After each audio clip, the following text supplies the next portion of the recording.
We will start with new chapter today, that is current electricity. So next chapter, chapter number 9 is current electricity. Before we start this chapter,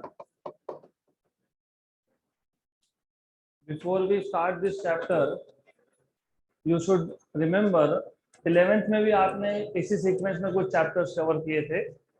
In 11th also we had the same sequence. पहले electrostatics था. Electrostatics मतलब charges at rest. तो जब charges at rest होते हैं तो we study in detail what are electric fields, what are forces between two charges. उसके बाद पोटेंशियल क्या होता है, पोटेंशियल एनर्जी क्या होता है, etcetera etcetera. Then when charges start moving, जब चार्जेस मोशन में आते हैं तो बाय डेफिनेशन आपने ऑलरेडी डिफाइन किया है, charge flowing per unit time is current, right. तो अगर आपको याद होगा 11th में भी इलेक्ट्रोस्टैटिक्स के बाद इमीडिएटली एक चैप्टर था इलेक्ट्रिक करंट थ्रू कंडक्टर्स. यहाँ पे भी इन सीक्वेंस इलेक्ट्रोस्टैटिक्स के बाद है करंट इलेक्ट्रिसिटी, राइट. तो जब चार्जेस मूव होते हैं तो यू हैव टू थिंग्स, एक तो करंट, दूसरा मूविंग चार्जेस मतलब current also generates magnetic field. तो 11th का sequence electrostatics, then you have current electricity, से नाम अलग था, वहां था इलेक्ट्रिक करंट थ्रू कंडक्टर्स, उसके बाद मैग्नेटिज्म. तो यहाँ पे भी सेम सीक्वेंस ही रहेगा. Here also you will have same sequence. Electrostatics के बाद you have current electricity, and after current electricity we will be studying magnetic effects of electric current या फिर magnetic fields due to electric current. Good. तो याद रखो it is all connected. पहले तो charges rest पे थे तो इलेक्ट्रोस्टैटिक्स, अब चार्ज मूव हुए तो दो अलग अलग टॉपिक है. एक है करंट इलेक्ट्रिसिटी जिसमें हम डिटेल में देखेंगे, we will study in detail everything about current. इसका half part was in 11th and half part is in 12th. 12th में क्या करना है, 12th में हमको सबसे पहले we want to calculate unknown resistance. तो आपको पता होना चाहिए रेजिस्टेंस मतलब क्या. तो फर्स्ट ऑफ ऑल 11th के बेसिक्स यहाँ लगेंगे. तो I would want to know what do you mean by resistance. Opposition to the flow of current. जब चार्जेस मूव होते हैं दे एक्सपीरियंस सम अपोजिशन. ये अपोजिशन कहाँ से आया, तो ये समझने के लिए वापस आपको इलेक्ट्रोस्टैटिक्स में हमने bound charges and free charges करके एक चीज डिफाइन की थी. If you remember, free charge and bound charge मतलब क्या वो भी पता होना चाहिए. जब हम एक मेटल, स्पेसिफिकली मेटल का हम जब एक रॉड बनाते हैं, वायर हो गया या फिर समथिंग, तो याद रखना मेटल का क्या स्पेशलिटी था. मेटल की वैलेंसी कितनी थी, 1, 2 और 3. तो मेटल्स या फिर conductors are those element which have 1 और 2 और 3 electrons in the outermost shell. मतलब उसका वैलेंसी 1 या 2 या 3 है. अगर वैलेंसी 1 या 2 या 3 था तो they were loosely bound to the nucleus. Nucleus से इसका डिस्टेंस ज़्यादा है तो फोर्स ऑफ अट्रैक्शन कम है. फोर्स ऑफ अट्रैक्शन कम है तो they can become free easily, क्योंकि ये electrons they can become free easily, so they can move throughout a material. And when you have charges which can move throughout a material, they constitute current. Basic idea याद रखना. हम इस basic के आगे जाना है. We want to go one step ahead of this. हमारे पास कंडक्टर है. Conductors are made up of elements which have valency 1 और 2 और 3. अगर वैलेंसी 1 या 2 या 3 है तो electrons in the last shell are loosely bound to the nucleus. Nucleus के साथ उसका अट्रैक्शन कम है तो they can become free easily. If they can become free easily, they are free to move. And if you have charges which can move, these free charges constitute current inside a conductor. And of course, आपको याद होना चाहिए एक electron गया तो क्या बचा, ion. कौन सा आयन है ये, positive ion. Why positive ion, क्योंकि एटम में in general equal number of protons and equal number of electrons होते हैं. उसमें से अगर एक इलेक्ट्रॉन गया तो ज्यादा कौन सा चार्ज है, पॉजिटिव, तो इसको बोलते हो positive ion. For example, you should also know For example, just for example, what do you understand by He plus? Helium atom में कितने इलेक्ट्रॉन्स होते हैं? दो। न्यूक्लियस में दो प्रोटॉन और दो न्यूट्रॉन। तो अगर एक इलेक्ट्रॉन गया तो अब एक ही इलेक्ट्रॉन बाकी है, लेकिन प्रोटॉन कितने हैं? 2। तो 1 पॉजिटिव चार्ज इज एक्स्ट्रा, क्योंकि 2 पॉजिटिव 1 नेगेटिव, तो इफेक्टिवली एक चार्ज कौन सा एक्स्ट्रा है? पॉजिटिव। उसको डिनोट करते हो He plus. What is the meaning of He plus plus? Doubly ionized helium atom, मतलब यहाँ पे दोनों इलेक्ट्रॉन गए तो बचा क्या? सिर्फ न्यूक्लियस। इसको आप बोलते हो अल्फा पार्टिकल। तो nucleus of helium is called as alpha particle. ये सिर्फ एक्स्ट्रा इंफॉर्मेशन है। द आइडिया इज, हमको ये हीलियम कहीं नहीं लगने वाला, सिर्फ बताने के लिए था कि जब किसी भी एक एलिमेंट से, समझ लो ये एक्स एलिमेंट है, अगर एक्स एलिमेंट में से एक इलेक्ट्रॉन गया तो इट बिकम्स एक्स प्लस, 2 गया तो it becomes X plus plus, 3 गया तो X plus plus plus, right? Triply ionized. Idea is this, electron free होके गए कहाँ? इलेक्ट्रॉन फ्री होके वो मटेरियल के अंदर ही है, एंड जो बच गया ये क्या था? Positive ion. पॉजिटिव आयन के पास क्या था? न्यूक्लियस। न्यूक्लियस में क्या है? Proton and neutron. और क्या है? बचे हुए इलेक्ट्रॉन। तो ये जो पॉजिटिव आयन है, it was heavy, if you remember, ये हेवी था। ये हेवी था मतलब व्हाट हैपेंस इज, ये हेवी होने की वजह से it cannot leave its position. ये बल्कि है, हेवी है, तो ये अपनी जगह छोड़ के जा नहीं सकता। सिंस इट कैनॉट गो, क्योंकि ये अपनी जगह छोड़ के जाएगा नहीं। तो remember, what is a metal? Metal is a solid. Solid में क्या होता है? पीरियोडिक अरेंजमेंट ऑफ एटम्स, मतलब एटम्स और मॉलिक्यूल्स और आयॉन्स आर वेल अरेंज्ड। ये एटम्स थे।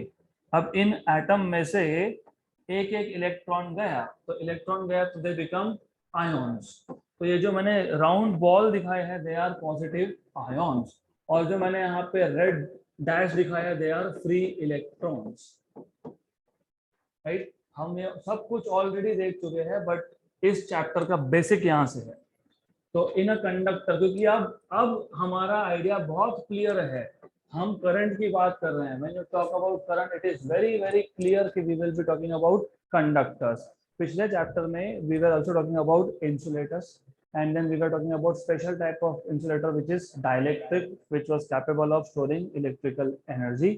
बट करंट इलेक्ट्रिसिटी में, क्योंकि करंट बोल दिया मतलब कंडक्टर ही लगेगा, कंडक्टर बोल दिया मतलब इसमें सिर्फ फ्री एंड बाउंड चार्जेस की बात होगी। फ्री चार्जेस मतलब free electrons can move anywhere. Then ions, because they are heavy, क्योंकि ion actually proton, neutron and electron है, हेवी है, तो इट कीप्स ऑन वाइब्रेटिंग।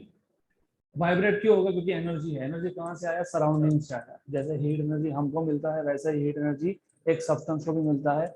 उसी हीट एनर्जी की वजह से ये इलेक्ट्रॉन फ्री हुआ था, वही हीट एनर्जी बचे हुए आयन को मिला।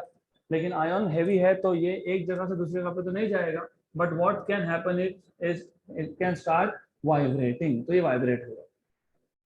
अभी वाइब्रेट होगा, electrons are moving here and there, तो इलेक्ट्रॉन्स में और दिस आयंस में there will be collision. Good. तो point by point, step by step हम एक एक चीज लेंगे। तो सबसे पहले, to start this chapter, main topic पे बाद में जाएंगे, पहले हम इंट्रोडक्टरी लेवल का देखेंगे। तो इंट्रोडक्टरी लेवल का आपको ये पता होना चाहिए, what you should no is, what you must know is, हमारे पास कंडक्टर है, कंडक्टर में चार्जेस है, and when a charge moves it constitutes current. तो स्टार्टिंग यहाँ से होना चाहिए। इलेक्ट्रोस्टैटिक से आप ट्रांजिशन कर रहे हो, तो कभी भी foundation should be very clear. Electrostatics में चार्जेस रेस्ट पे था, तो करंट की बात ही नहीं थी वहां पे। But now because we are saying current electricity, तो स्टार्ट ही यहां से करेंगे। When a charge moves inside a conductor,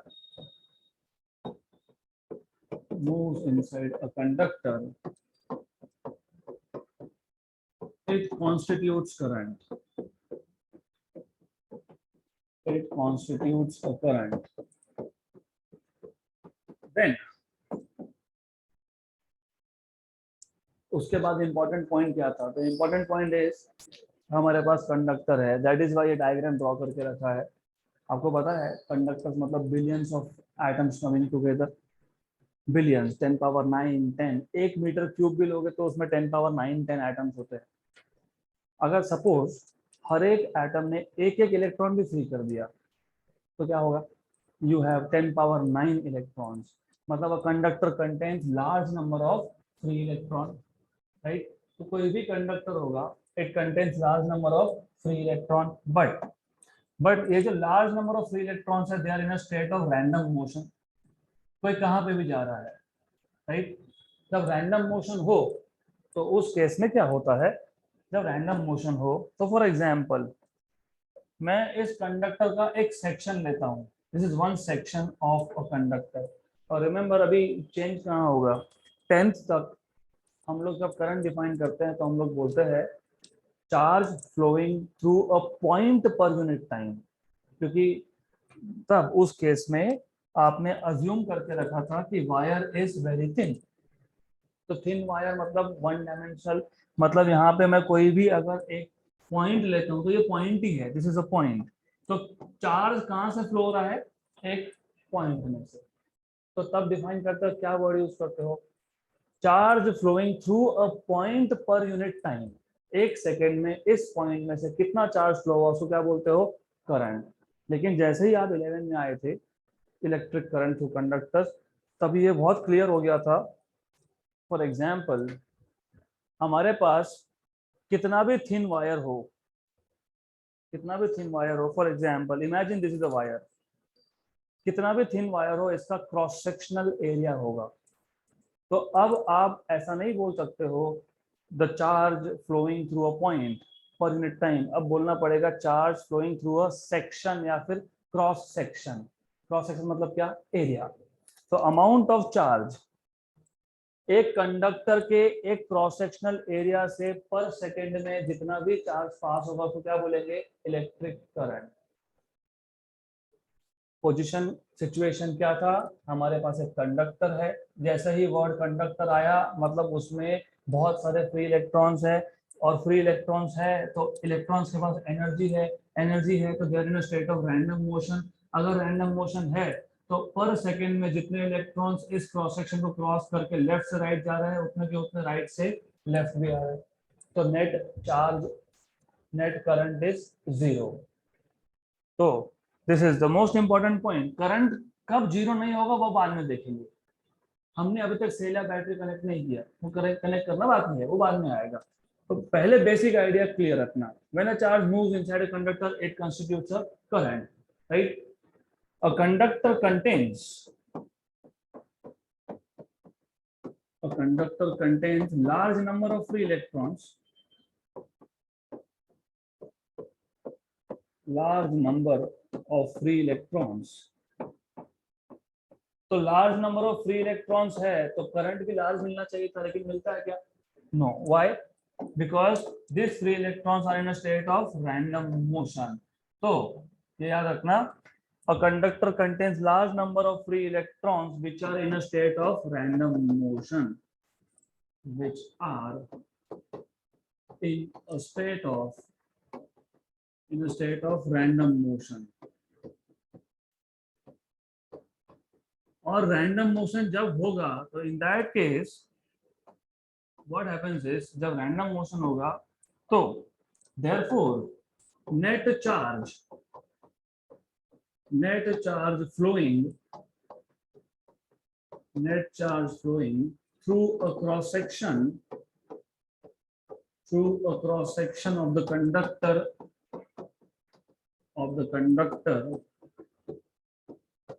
is zero। क्योंकि जितना करंट लेफ्ट से राइट गया उतना का उतना करंट उसी क्रॉस सेक्शन में से राइट से लेफ्ट आ गया पर यूनिट टाइम। मतलब नेट करंट कितना? जीरो, क्योंकि नेट चार्ज कितना फ्लो हुआ? Zero, and hence current is zero, and hence current is zero, right? यहाँ तक क्लियर? क्लियर यहाँ तक? अब अगर हम लोग वही कंडक्टर लेंगे और उसको हम एक बैटरी कनेक्ट कर देंगे, बैटरी या सेल, राइट? तो we will connect a battery और सेल। तो जैसे ही हमने इस कंडक्टर को हमने बैटरी या सेल कनेक्ट कर दिया, तो बैटरी और सेल ये करता क्या है, ये इस कंडक्टर में हर एक पॉइंट पे एक इलेक्ट्रिक फील्ड जनरेट करता है। तो when you connect a cell और बैटरी, अब बहुत सारे नाम है, आप बोल सकते हो when external potential difference is applied, when a cell is connected, when a battery is connected, when a source of voltage is connected, when external electric field is applied, क्योंकि सब एक ही बात है, प्लस माइनस, सेल या battery का plus minus मतलब potential difference, मतलब ही electric field.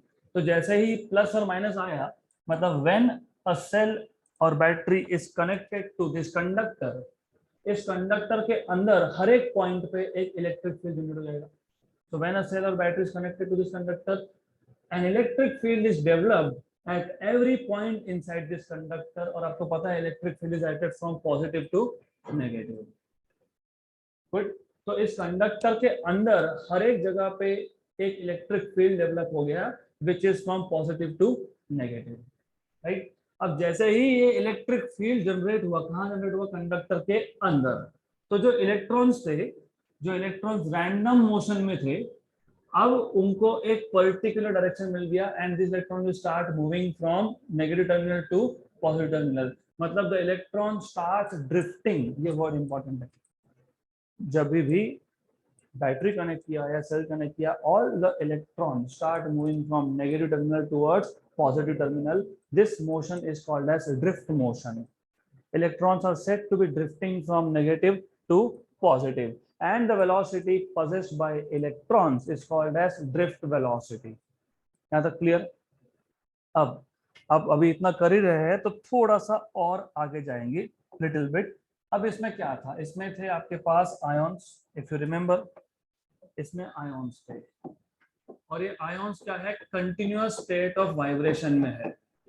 तो जब इलेक्ट्रॉन मूव होने की कोशिश करेगा तो इलेक्ट्रॉन्स का कोलिजन होगा आयोन्स के साथ, और ये जो कोलिजन है, this collision is nothing but resistance to the opposition of, to the motion of electrons. Resistance to the motion of electrons मतलब opposition to the flow of current is defined as resistance.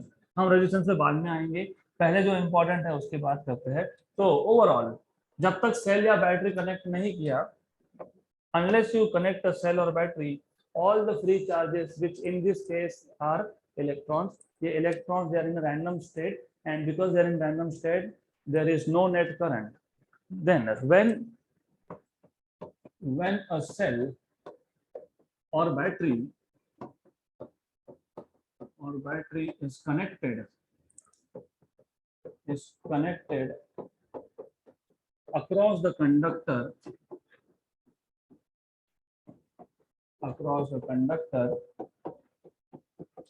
an electric field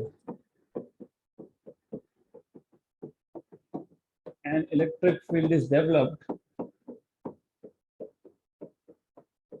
at all points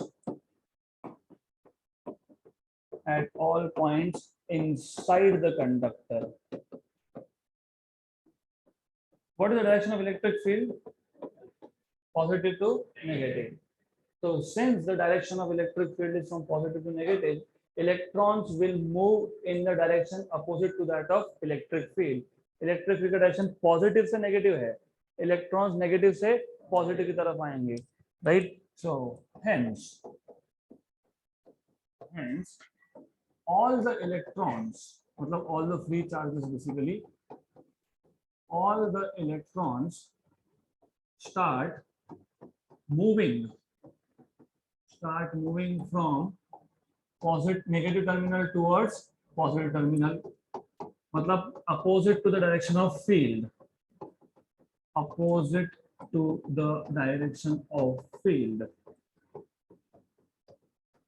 direction of electric field,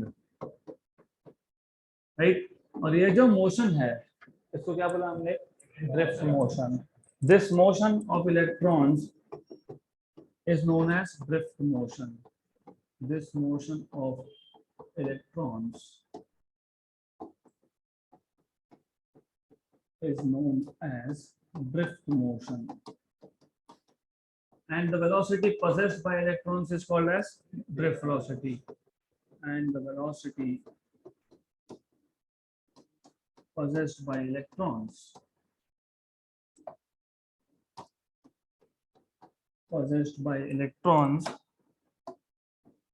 is known as drift velocity. Is known as drift velocity. Right. अब जब तक battery cell connect नहीं किया था तब तक motion था random motion में किसी भी क्रॉस सेक्शन से net charge was zero, hence current was zero. अब ऐसा नहीं है. Now in this case what you will have is a net current flowing through any cross section, thus a net current. क्योंकि अब इस case में आप बोल सकते हो मोशन का एक ही डायरेक्शन है. फ्रॉम नेगेटिव टर्मिनल इलेक्ट्रॉन्स का एक ही डायरेक्शन ऑफ मोशन है. कौन सा? From negative terminal to positive terminal. Correct. पहले क्या था? रैंडम था. कोई भी इलेक्ट्रॉन कहीं भी जा रहा है, कोई लेफ्ट से राइट जा रहा है, कोई टॉप टू बॉटम जा रहा है, कोई बॉटम टॉप जा रहा है, right. But in this case you have a particular direction of motion. All the electrons are moving from negative terminal to positive terminal. thus a net current flows through the conductor, flows through any cross section of the conductor. तो अभी net current zero नहीं होगा. This is what they are trying to say. Thus a net current flows through any cross section of conductor. What is the direction of electron? Motion of electron negative to positive. हम लोग conventional current का direction क्या लेते हैं? Positive to negative, right.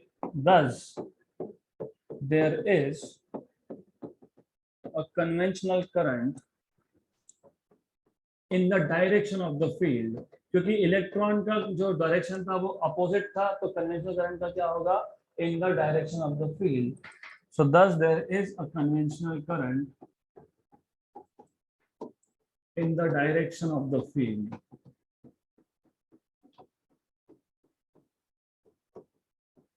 तो ये इतना basic idea clear होना चाहिए, क्योंकि हमको करंट इलेक्ट्रिसिटी में जो टॉपिक कवर करने हैं, करंट इलेक्ट्रिसिटी मतलब करंट है. और करंट कब होगा? तो ये चीज बहुत क्लियर हो गया. करंट तब होगा when you have external EMF, मतलब एक्सटर्नल सेल और एक्सटर्नल बैटरी. तो जब तक एक्सटर्नल बैटरी नहीं है, एक्सटर्नल सेल नहीं है, एक्सटर्नल पोटेंशियल डिफरेंस नहीं है, there will be no current. अब पूरे इस चैप्टर में कोई भी सर्किट आप ड्रॉ करोगे तो बाय डिफॉल्ट वहां पे एक्सटर्नल सेल या फिर बैटरी ये हमको कनेक्ट करना ही पड़ेगा. That is the basic idea behind introduction. तो ये सब इसके लिए था कि एक पिक्चर क्लियर होना चाहिए. क्या क्या क्लियर होना चाहिए? जब हम एक कंडक्टर को एक्सटर्नल बैटरी लगाते हैं तो इलेक्ट्रिक फील्ड का direction positive to negative, correct. दूसरा, जब आप एक्सटर्नल बैटरी लगाते हो तो इलेक्ट्रॉन का डायरेक्शन मोशन का negative to positive, conventional current का पॉजिटिव से नेगेटिव. रेजिस्टेंस कहां से आया? Due to collision between free electrons and bound charges, मतलब आयंस. इतना पिक्चर क्लियर होना चाहिए. Now we can start with important topic of this chapter. तो पहला ही टॉपिक है which is very important, Kirchhoff's laws. तो देखो किरचॉफ्स लॉ, किरचॉफ्स के जो लॉज है वो आपको दो अलग अलग टॉपिक में मिलेंगे. एक है Kirchhoff's law here in current electricity. इसके दो लॉ है, Kirchhoff first law and Kirchhoff second law. और एक लॉ जो है वो आएगा नेक्स्ट चैप्टर में, that is kinetic theory of gases and radiation. वो किरचॉफ लॉ ऑफ रेडिएशन है. हम कौन से चैप्टर में है? Current electricity. तो यहाँ पे हम किरचॉफ लॉ बात कर रहे हैं. It is related to current, मतलब related to electrical circuit. Good. Before we go ahead with what are two Kirchhoff law, दो लॉ है, वो सीखने से पहले आपको इलेक्ट्रिकल सर्किट के कुछ बेसिक डेफिनेशन पता होने चाहिए. जैसे first of all you should no what is a junction. अब रिमेंबर वन थिंग, मैं हमेशा बोलता हूँ फिजिक्स अगर आपको सीखना है तो फिजिक्स में it is basically, if you know words of English के अगर वर्ड्स पता है तो आपको समझ में अपने आप ही आ जाएगा.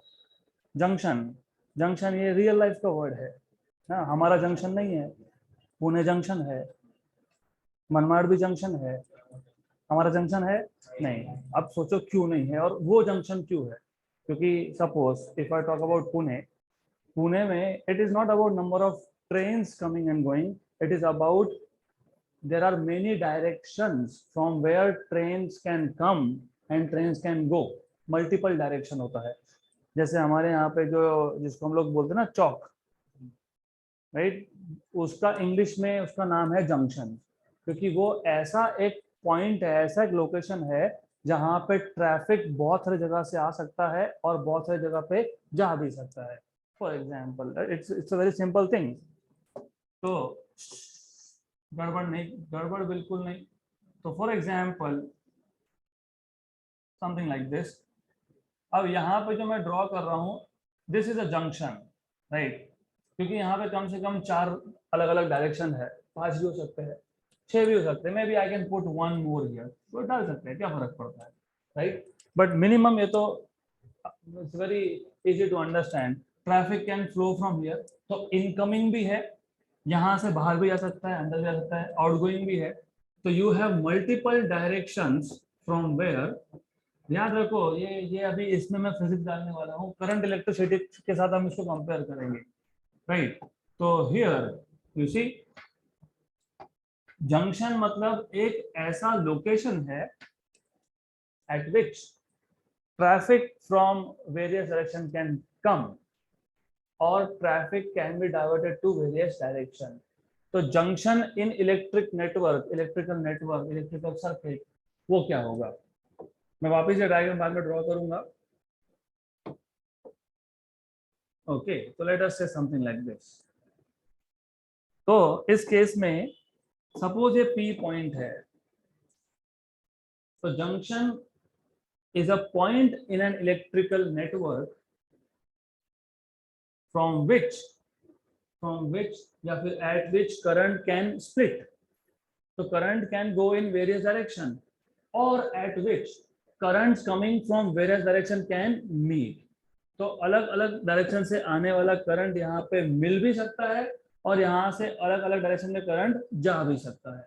तो जंक्शन ऐसा पॉइंट होगा जहाँ पे करंट का डिवीजन होगा, मतलब जहाँ पे आप I equal to I1 plus I2 plus I3 ऐसा कुछ लिख सकते हो। तो जंक्शन इज अ पॉइंट जहाँ पे इन एन इलेक्ट्रिकल नेटवर्क या electrical circuit at which currents coming from various direction can meet or currents can split into various directions। तो डिफाइन कर देंगे पहले, a point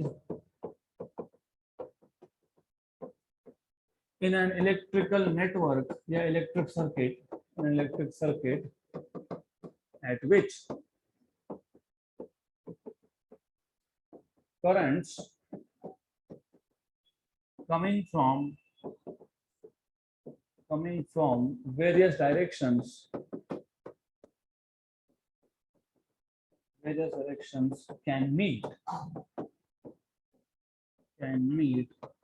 can meet or current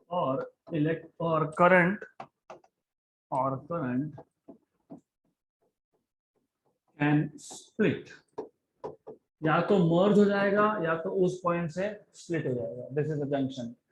no one will ask you define junction in exam, लेकिन दिक्कत कहाँ आती है, आपको अगर जंक्शन का मतलब ही नहीं पता और अगर क्वेश्चन दे दिया विदाउट डायग्राम, बोल दिया एक जंक्शन पॉइंट है, तो जंक्शन पॉइंट का मतलब ये कि वहां पे करंट होगा डिवाइड या वहां पे होगा मर्ज।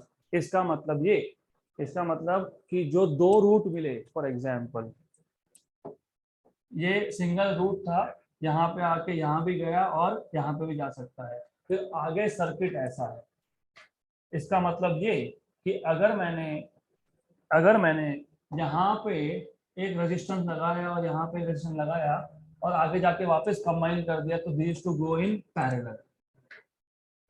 तो जंक्शन ये वर्ड पता होना चाहिए, बिकॉज सिर्फ जंक्शन ये वर्ड पता होने से you can decide if these two components are in parallel और they are in series, right.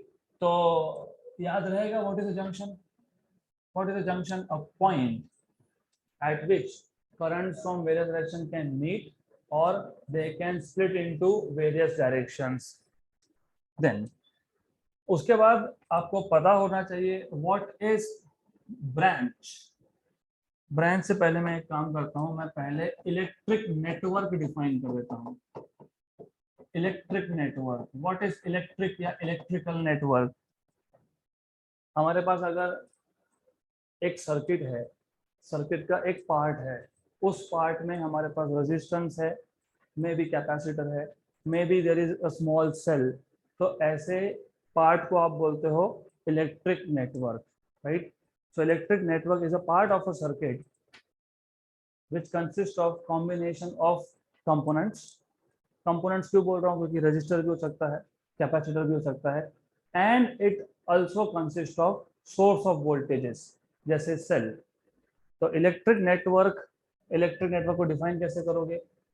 It is a combination of, it is a particular arrangement of, किसका अरेंजमेंट है, कंपोनेंट्स. कंपोनेंट मतलब कौन, register या फिर कौन, कैपेसिटर या फिर कौन, इंडक्टर. इंडक्टर बाद में सीखोगे, फिलहाल आपको कैपेसिटर पता है और रजिस्टर पता है, राइट.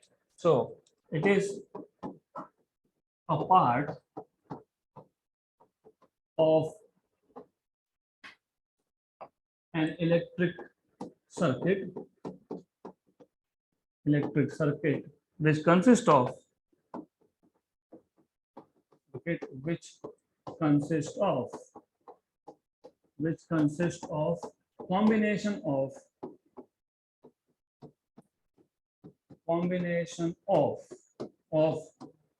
कंपोनेंट्स. कौन से कंपोनेंट्स है, इलेक्ट्रिकल कंपोनेंट्स है. इलेक्ट्रिकल कंपोनेंट मतलब कौन, register, capacitor, inductor etcetera etcetera, and source of voltages, right. तो कुछ नहीं, एक हमारे पास पूरे सर्किट का एक छोटा सा पार्ट है, क्योंकि circuit can be very complicated, तो वो छोटे से पार्ट में हमको कम से कम एक हाथ दूसरा सोर्स ऑफ वोल्टेज दिखना चाहिए, एक दो हमको कंपोनेंट्स दिखने चाहिए, तो इतने पार्ट को क्या बोलेंगे, नेटवर्क. यहाँ तक क्लियर, इज इट क्लियर. तो जंक्शन पता है, what is junction, point at which current can split और current can merge. In short, electric network is a part of circuit which consists of some components and source of voltages. Then you should know, you must know what is a branch. तो अगला important definition is branch of a circuit या फिर branch of a network.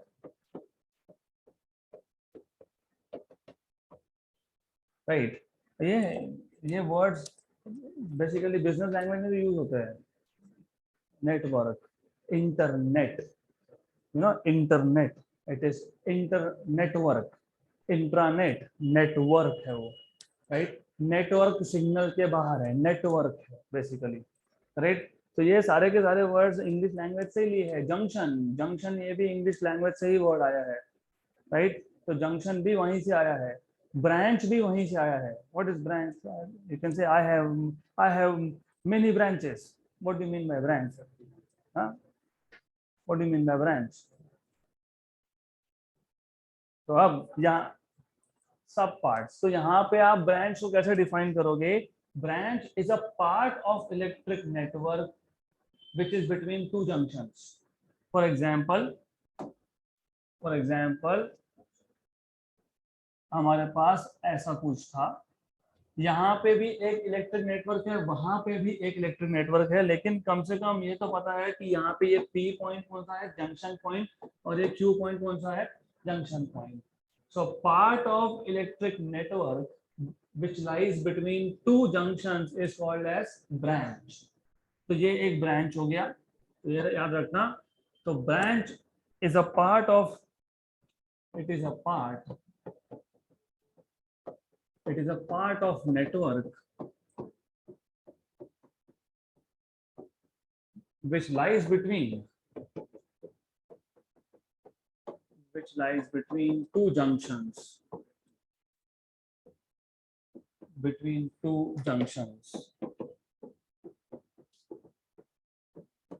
Clear है. मतलब तो दो junction के बीच का जो भी पार्ट होगा वहां पे कंपोनेंट हो नहीं हो, वी डोंट केयर, रजिस्टर है नहीं है फर्क नहीं पड़ता, लेकिन वो क्या है, ब्रांच है।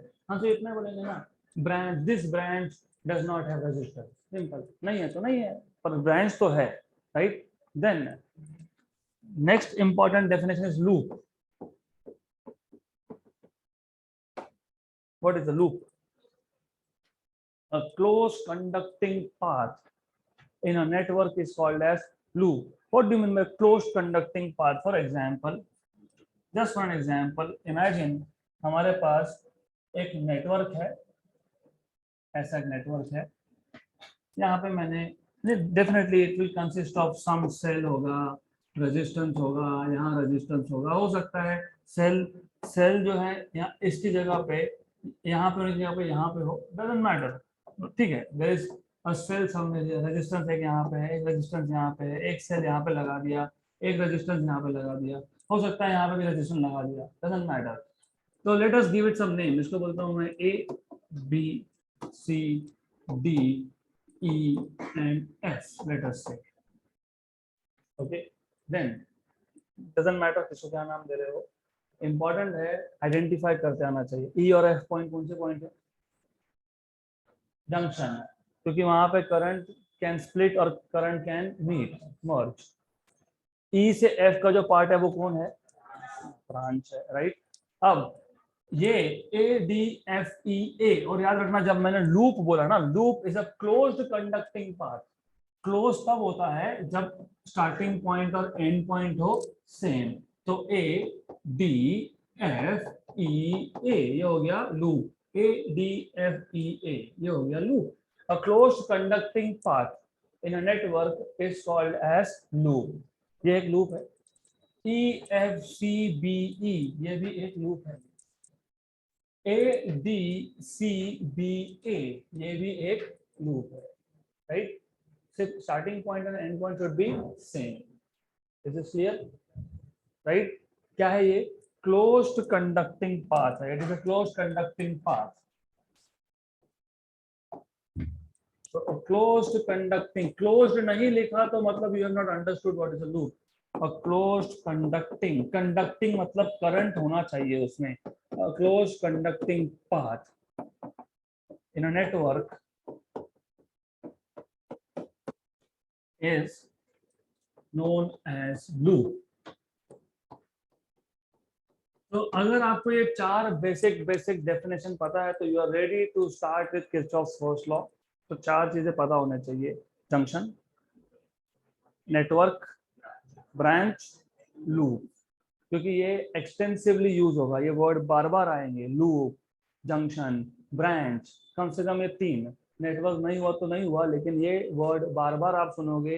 तो जैसे ही ये वर्ड सुना लूप, मतलब आगे समझ में आएगा कि कौन सा लॉ अप्लाई करना है। जैसे ही लूप वर्ड आया तो किरचॉफ सेकंड लॉ है जिसको बोलते हैं किरचॉफ लूप लॉ, तो वो अप्लाई करना है। Then now let us start with first, पहला टॉपिक, पहला लॉ, किरचॉफ्स फर्स्ट लॉ। अब इसके टोटल है 3 नाम। इसको बोलते हैं किरचॉफ फर्स्ट लॉ।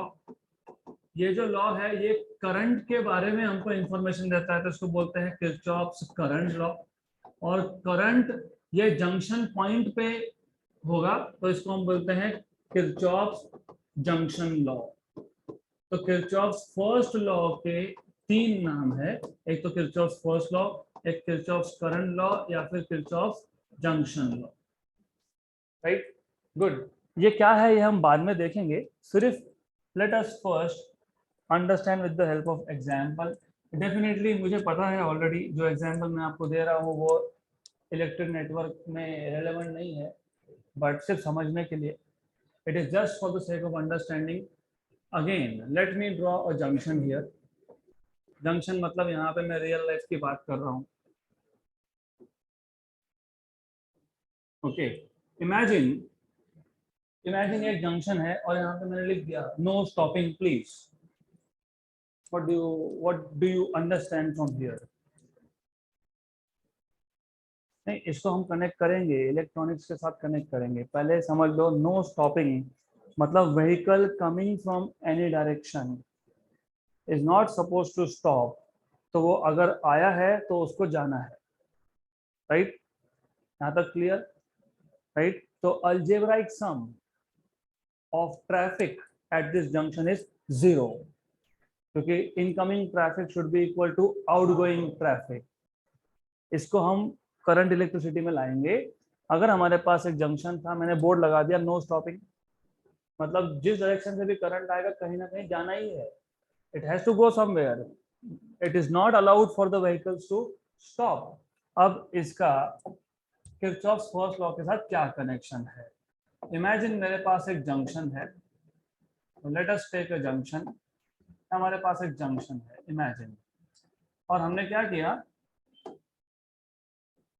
ये जंक्शन पॉइंट में भी 4 डायरेक्शन है, आप चाहो तो 5वां भी डाल सकते हो, if you want you can put one more, doesn't matter, कोई फर्क नहीं पड़ता। हम पहले इसको डिफाइन कर लेंगे, पहले हम इसका स्टेटमेंट देख लेंगे। तो कौन सा लॉ की बात कर रहे हैं हम लोग यहाँ पे?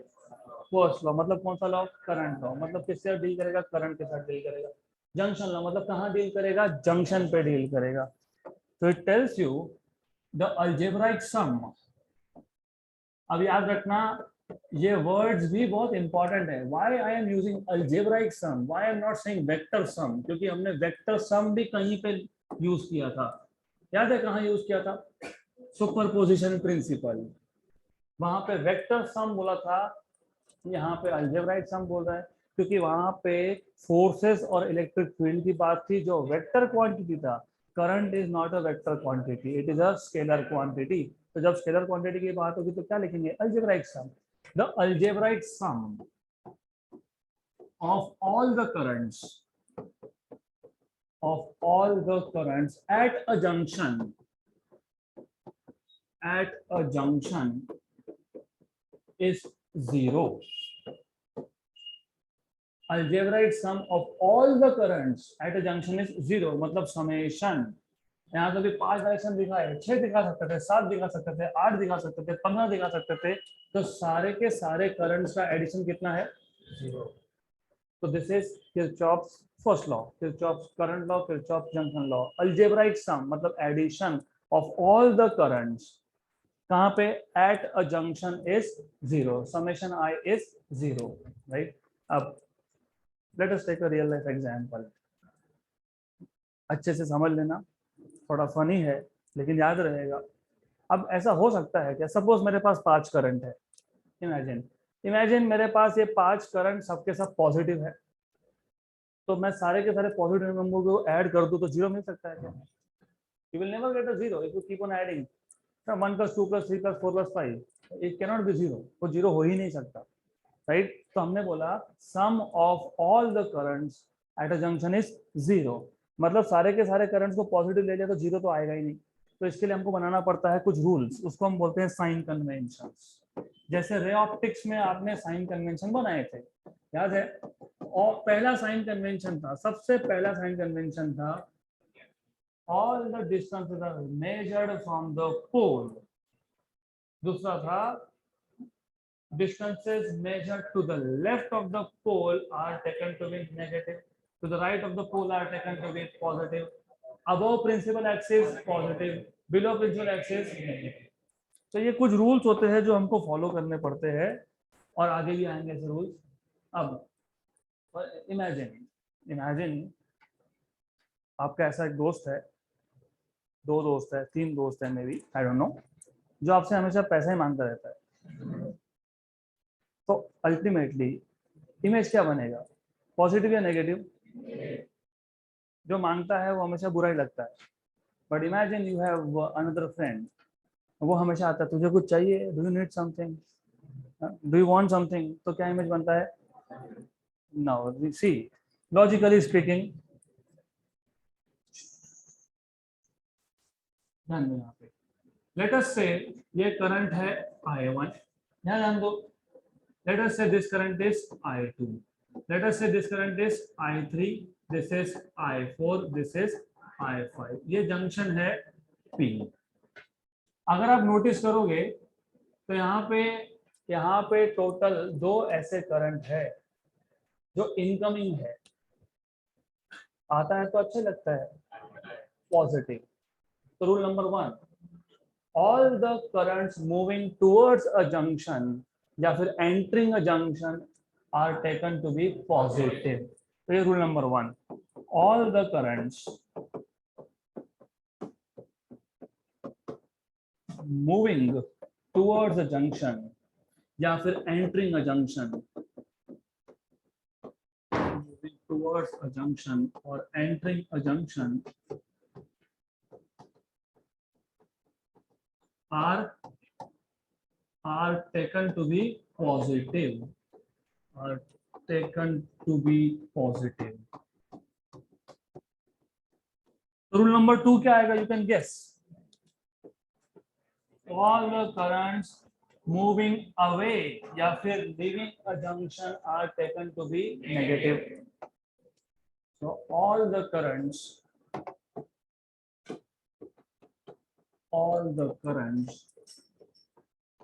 moving away मतलब leaving, moving away from a junction are taken to be negative, are taken to be negative. Correct? तो फॉर एग्जाम्पल हमने जो डायग्राम वहां पे ड्रॉ किया था पिछले पेज पे, इसमें I1 और I2 are positive, I3, I4 and I5 are negative, right? For example I1 and I2, for example from figure, I1 and I2 are positive, I3, I4 and I5 are negative. Clear यहाँ तक? तो सिर्फ इतना देखना है कौन सा junction के टूवर्ड्स आ रहा है पॉजिटिव, कौन सा जंक्शन से अवे जा रहा है नेगेटिव. क्लियर यहाँ तक? गुड. देन अब वो जो आपने लिखा था summation I equal to 0, therefore summation I equal to 0, इसको कैसे लिखोगे? अभी समेशन I मतलब I1 प्लस I2, लेकिन I3 क्या आएगा? माइनस. I4 क्या आएगा? माइनस. I5 क्या आएगा? माइनस. तो एक सीरीज में, ये सीरीज है, this is a mathematical series by the वे, एक सीरीज में मतलब जिसमें टर्म्स का एडिशन होता है उसको सीरीज बोलते हो. तो एक सीरीज में अगर कुछ टर्म्स पॉजिटिव हो और कुछ टर्म्स नेगेटिव हो तो then you can have addition as 0. तो अब ठीक है, नाउ यू कैन से हाँ समेशन ऑफ मतलब algebraic sum of all the currents is 0. अब इसको लिखने का और एक तरीका है, you can say I1 plus I2 equal to I3 plus I4 plus I5. If you see left hand side पे I1 और I2 है. I1 और I2 क्या थे? Currents entering a junction. Right hand side पे कौन है? I3, I4, I5, they are currents leaving a junction. तो किरचॉफ्स लॉ का एक अल्टरनेट स्टेटमेंट भी बन सकता है. You can say the sum of the algebraic sum of all the currents entering the junction is equal to the algebraic sum of all the currents leaving a junction. तो ये भी बोल सकते हो. So the sum of, therefore the sum of currents entering a junction is equal to sum of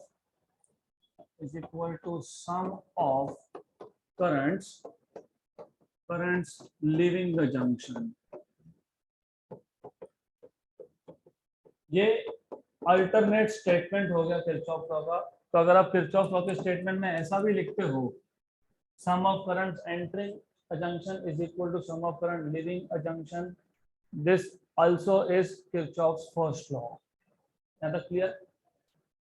मैंने जो आपको example दिया था ट्रैफिक का, मैंने बताया था कि there is no net accumulation of vehicles at the junction.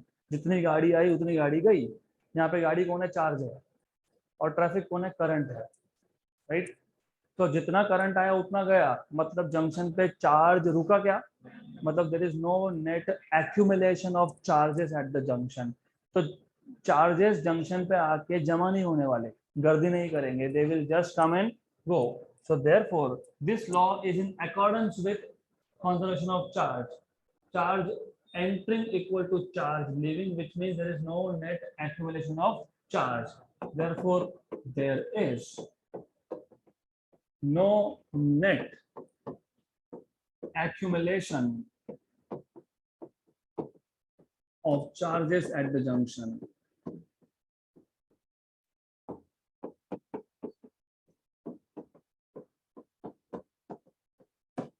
Clear यहाँ तक? तो सो फार किरचॉफ फर्स्ट लॉ में हमने 4 बेसिक डेफिनेशन किए थे, वो वापस रिवाइज नहीं करना है। किरचॉफ फर्स्ट लॉ क्या था? Total current entering equal to total current leaving, मतलब algebraic sum of all the current at a junction is 0। दो साइन कन्वेंशन है, एक all the currents moving towards the junction are taken to be positive, all the currents leaving a junction मतलब moving away from a junction are taken to be negative. Good. अगर इतना आपको समझा है तो now you are ready to go for Kirchhoff's second law. Kirchhoff's second law पे जाने से पहले 11th स्टैंडर्ड का करंट इलेक्ट्रिसिटी का एक बहुत सिंपल बट निग्लेक्टेड टॉपिक होता है, वो होता है इलेक्ट्रोमोटिव फोर्स, EMF। मैंने पहले भी बताया था, वापस बताऊंगा क्योंकि ये हमको लगेगा इसकी जरूरत पड़ेगी। पहली बात तो electromotive force is not force, it is energy. Then what is the difference between EMF, क्योंकि बहुत जगह पे सोर्स ऑफ वोल्टेज को पोटेंशियल डिफरेंस बोलते हैं, बहुत जगह पे सोर्स ऑफ वोल्टेज को EMF भी बोलते हैं। तो ये कब EMF कब वोल्टेज, पहले वो समझ लो। तो रिमेंबर अभी अभी मैंने आपको बताया था little bit, I mean few minutes back of course. तो रेजिस्टेंस कहाँ से आया, कहाँ से आया रेजिस्टेंस, कहाँ से आया?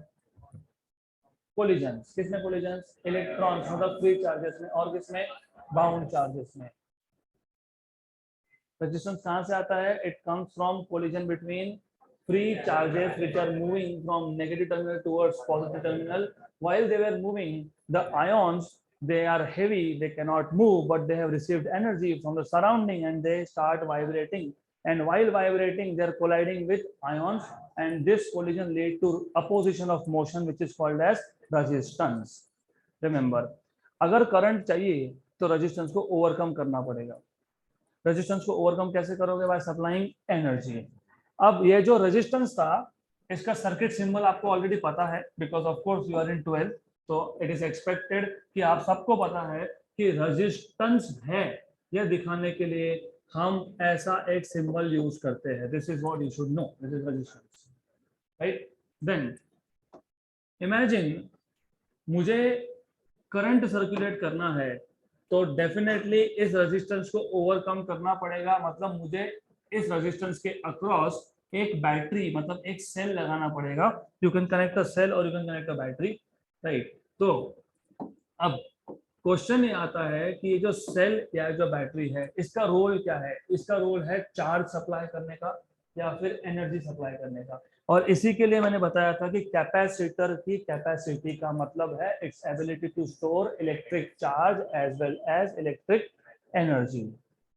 तो अब suppose I have a cell here, ये भी वही काम करता है, मैंने इसके लिए इसको ऐसा ही दिखाया, लुक सेम शेप। ये जो रियल लाइफ में सेल लाते हो ना, ये चार्ज स्टोर करता है, ये इलेक्ट्रिक एनर्जी स्टोर करता है। अब चार्ज आएगा कहाँ से? सेल के अंदर से। अब सेल खुद एक मटेरियल से बना होता है, इसके ऊपर लिखा होता है, by the way I don't know what is that material, but I can just check. So it is made up of some material and that material is, इसके ऊपर लिखा है कार्बन जिंक, जैसे lithium ion polymer, lithium polymer etcetera etcetera. तो अलग अलग material होते हैं, तो इसका खुद का भी कुछ मटेरियल होगा। इलेक्ट्रॉन कहाँ से आएगा? इलेक्ट्रॉन अंदर से आएगा, राइट? तो अब रिमेंबर, जब भी एक सब्सटेंस हो वहां पे रेजिस्टेंस होता है। अब ये जो इलेक्ट्रॉन है, ये इलेक्ट्रॉन, मैं इलेक्ट्रॉन की जगह पे बोलता हूँ यूनिट चार्ज, क्योंकि इलेक्ट्रॉन का चार्ज यूनिट नहीं होता, इलेक्ट्रॉन का चार्ज कितना होता है 1.6 × 10⁻⁻19। मैं इसको यूनिट चार्ज बोलता हूँ -1 कूलम। मैं प्लस भी ले सकता था, I could have said plus, ठीक है, both are fine. You can take negative और you can take positive, but remember it should be unit charge. Unit मतलब 1 कूलम। ये यूनिट चार्ज, इसको अगर मुझे एक बार once round the complete circuit इसको सर्कुलेट करना है, तो इसको तो पहले जिसके अंदर ये स्टोर है वहां से बाहर आने के लिए उसको एनर्जी लगेगा, करेक्ट। मतलब it has to overcome internal resistance, इसको बोलते हैं internal resistance of a cell, right. Then इसको फिर एक्सटर्नल रेजिस्टेंस को भी ओवरकम करना पड़ेगा, तो दोनों में एनर्जी स्पेंड होगा।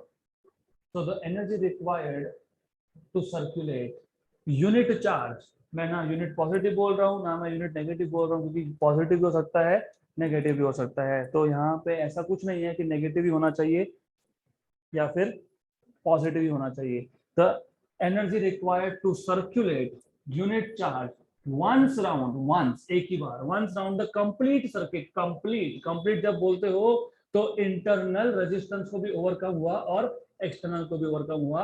This energy is nothing but EMF, electromotive force, is the amount of energy needed, is the amount of energy needed to circulate unit charge once round the complete circuit, right।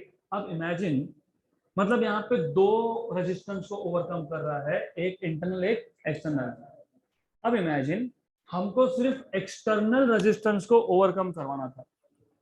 The amount of energy required to overcome external resistance, इसको बोलते हो potential difference। The amount of energy required or supplied to circulate या फिर to pass unit charge once round, once round नहीं बोल सकते, इसको बोलेंगे once through, क्योंकि राउंड बोला तो सर्किट ही कंप्लीट हो गया।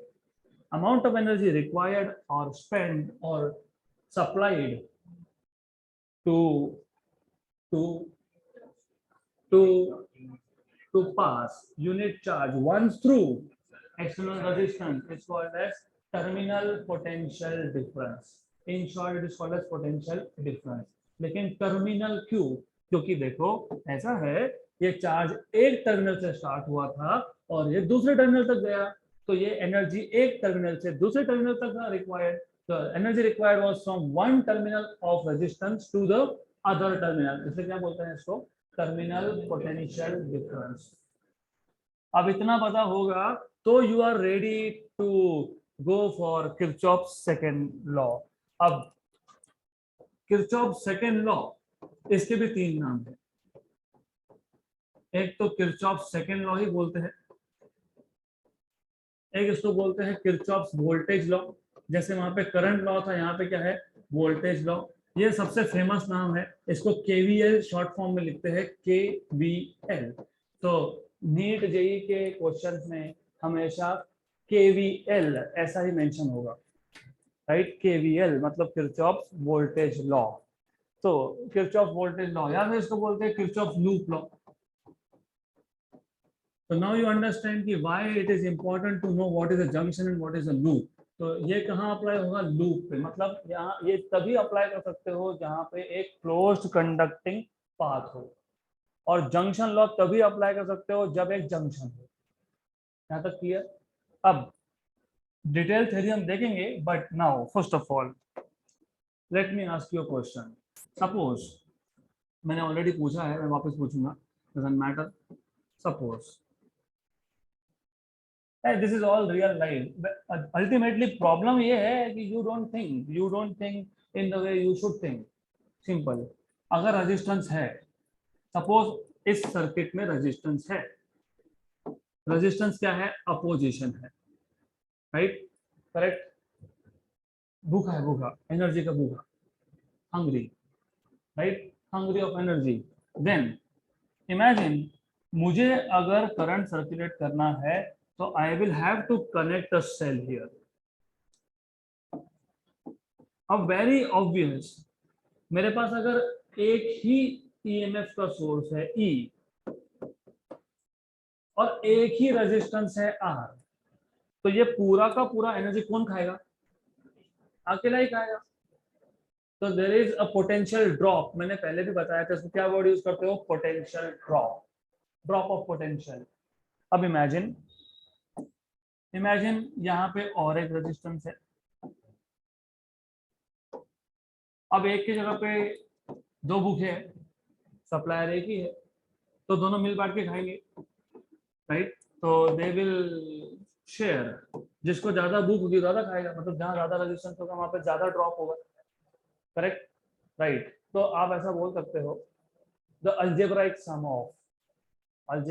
of EMF and all the potential drops in a closed loop in a network is equal to 0। वहां पे sum of all the current 0 था, यहाँ पे sum of all the EMF and potential drops। अब मैं sum of all the EMF क्यों बोल रहा हूँ, क्योंकि जैसे दो रेजिस्टेंस है तो वैसे दो सेल भी तो हो सकते हैं, मतलब एक बैटरी बन सकता है यहाँ पे इन शॉर्ट में भी, या फिर दो सेल अलग अलग से लगा दिए, ये भी हो सकता है, हो सकता है। अब जैसे पहले एक रेजिस्टेंस था, एक सोर्स था, तो पूरा का पूरा एनर्जी एक ही ने यूज कर लिया। दो रेजिस्टेंस थे, एक सोर्स था, तो दोनों ने मिलकर एनर्जी यूज किया। अब दो रेजिस्टेंस है, दो सोर्स है, तो ये दोनों रेजिस्टेंस मिलके दोनों का एनर्जी यूज करेंगे। तो अब क्या लिखोगे, आप बोलोगे summation of all the sources of EMF plus summation of all the potential drops in a closed loop of an electrical network is 0, right।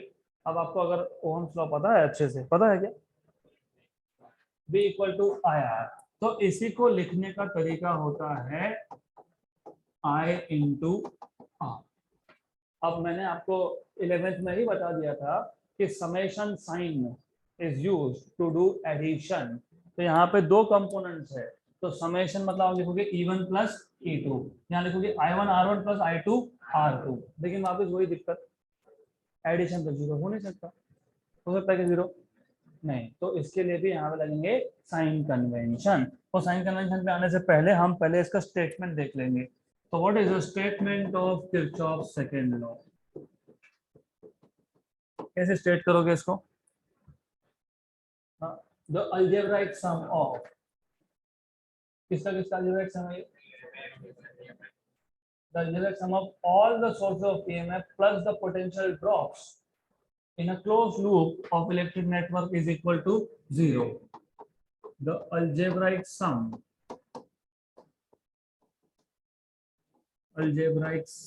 of all the sources of EMF, of all the sources of electromotive force, which is not a force but it is energy, of all the sources of EMF plus क्योंकि हम plus क्यों बोल रहे हैं, यहाँ भी summation है, वहां भी समेशन है, बीच में भी समेशन है, तो क्या लिख दिया मैंने, plus sum of, plus the algebraic sum of, plus the algebraic sum of all the potential drops भी बोल सकते हो, पोटेंशियल डिफरेंसेस भी बोल सकते हो। I will use word potential drop, of all the potential drops, कहां पे, in a closed loop, in a closed loop is equal to 0, is equal to 0। Clear यहां तक, are we good up to this point, yes. तो अब ये 0 आएगा कैसे, तो इसके लिए हमको चाहिए साइन कन्वेंशन, और साइन कन्वेंशन जो है that we will do in the next session.